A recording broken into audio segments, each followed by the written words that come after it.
pillars of not our party, but just our beliefs, is that of the family. And we have a mother with us today who understands what it means to have someone in law enforcement deeper than most of us do. She backs the blue with her whole heart.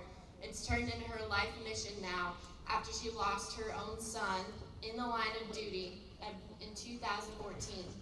He died in a head-on collision with a drunk driver who was 3 times over the legal limit and high on methamphetamine. And not only were those 2 factors involved, he was also an illegal immigrant. Ladies and gentlemen, these are the problems that we're facing day to day, and that we send our brothers and husbands and cousins and wives and all of our family members out to face day to day. And she has, like I said, turned it into her life mission to advocate and harp for them. And so without further ado, ladies and gentlemen, I'm so honored to introduce Mary Ann Mendoza to share her story.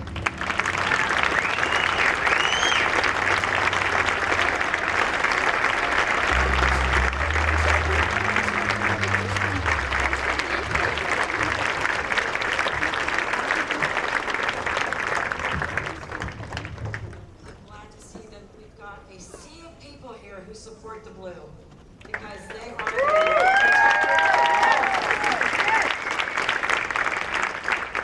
My life tragically changed on May 12, 2014, when I got a phone call from a fellow Mesa police officer who was actually Air National Guard and stationed in Afghanistan. And I answered the phone at like 2:30 in the morning, and he said, "Ma, Brandon's been in a terrible accident." And I couldn't wrap my head around it, and I kept calling his cell phone, and he wasn't answering. And then the dreaded doorbell rang, and it was the Mesa Police Department to take me down to Maricopa County Medical Center, where my son was fighting for his life in surgery. And probably 10, 15 minutes after I got there, they came out to let me know that my son had succumbed to his injuries. And you just never are prepared to lose a child, never. And especially in the way that my son was taken. This illegal had driven over 35 miles the wrong way on 4 different freeways and slammed head on into my son going 104 miles an hour. And his body was just broken. And that thrust me into a whole different aspect of my life that I never expected to be in at all. But I started becoming more and more aware of the fact that we've got illegal aliens in our country that are committing crimes, and they are not held accountable for those crimes like you or I are held accountable. And that's what really sent me on this journey, because I got so angry thinking, how is this country, how is this, it was the Obama administration at the time, how are they allowing these people to get away with crimes that would see you or I behind bars? And so I wrote several times to the White House, and I didn't hear back from him. And I was very, very frustrated until President Trump came into the picture during his campaign and invited me to bring up. There's a handful of us that speak out, but since 9/11, over 63,000 Americans have been killed by illegal criminals in our country. That's over 4,500 Americans a year. This is an annual thing, and it's only rising every year with the amount of unvetted criminal illegal aliens that we have crossing our border now. It's a flood. And with this increase of illegal criminals and illegal immigrants coming into our country, our law enforcement, they're forced to deal with this crime. They're forced to deal with illegal criminals, and their hands are tied. There's so many sanctuary cities and sanctuary policies and things that protect these illegal criminals from our laws. Where do we get sanctuary, folks? Where can we commit a crime and kill somebody or rob a bank or sexually assault somebody and get away with it with a slap on the wrist? You know, my son's killer had committed crimes before up in Colorado and was given a slap on the wrist and released back out into our community. He ended up down here ultimately in Phoenix. But the crime rate among illegal immigrants in Arizona is twice that of residents. Don't let the media and the ACLU and all of these organizations that try and skew the statistics, don't let them fool you into thinking that they don't commit as much crime. First of all, you can't take the illegal alien crimes committed and use that as a percentage across the whole United States and the whole population. You have to compare that crime to the illegal immigrant population in our country to come up with the true statistics of how much crime they are committing as a group. The report done in 2018 from the Crime Prevention Research Center used a previously untapped set of data from Arizona that detailed criminal convictions and found that illegal immigrants between 15 and 35 were less than 3% of the state's population at that time, but they were nearly 8% of our prison population. And this is substantially increased since 2018. County sheriffs are on the front lines at our borders and in the interior and are true heroes in stopping drug smuggling, human smuggling, and sex trafficking. They are elected by us, and we have to make sure we are making the best possible decisions in our communities. We are lucky to have here in Arizona, Sheriff Daniels with Cochise County, Sheriff Lamb in Pinal County, Sheriff Wilmot in Nevada County. They take their oath seriously and work to protect the citizens of Arizona. Border Patrol agents were forced into inhumane working conditions and forced to go against the oath they took to protect our borders. Think about what it would be like to show up for work and told that you didn't have the right to do the very thing that you were hired to do. To be forced into doing something that has to feel so contradictory to what you took the oath to do.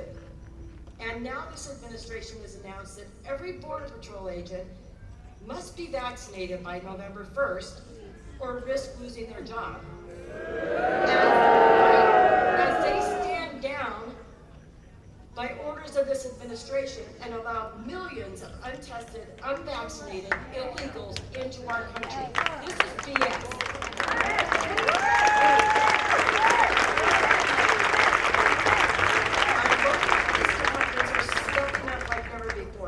Administration is allowing every unvetted illegal to cross our border and end up in our communities. And it's increasing since what's happened just in Del Rio.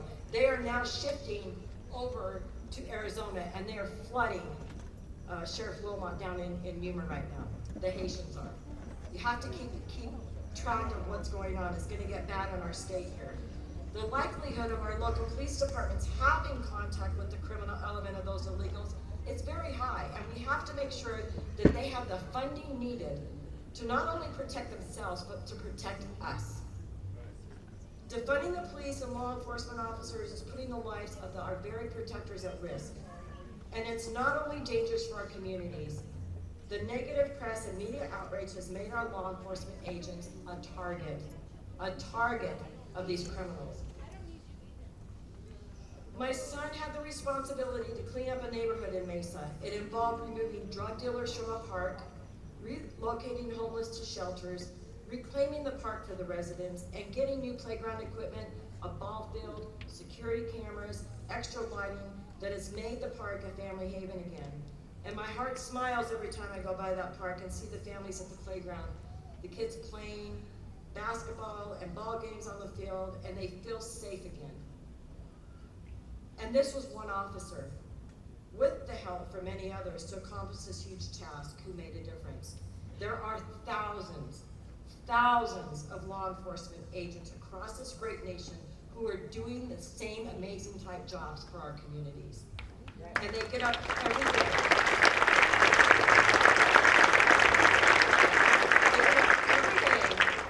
Put their uniforms on, and head to a job that must feel thankless most of the time now. I challenge everyone here to approach an officer you may see in your community. Thank them.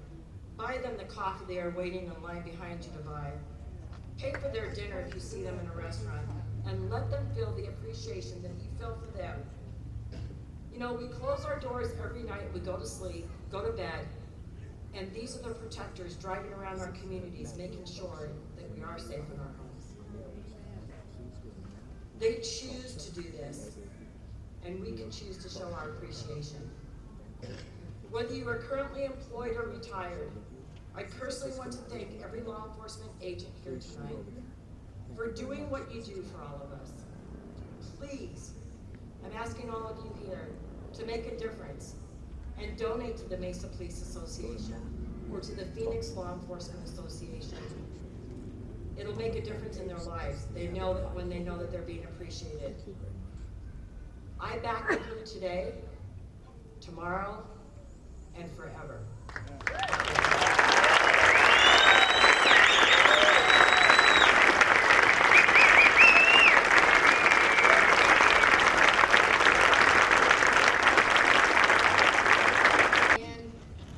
How are we feeling out there, guys? Some powerful stories so far, right?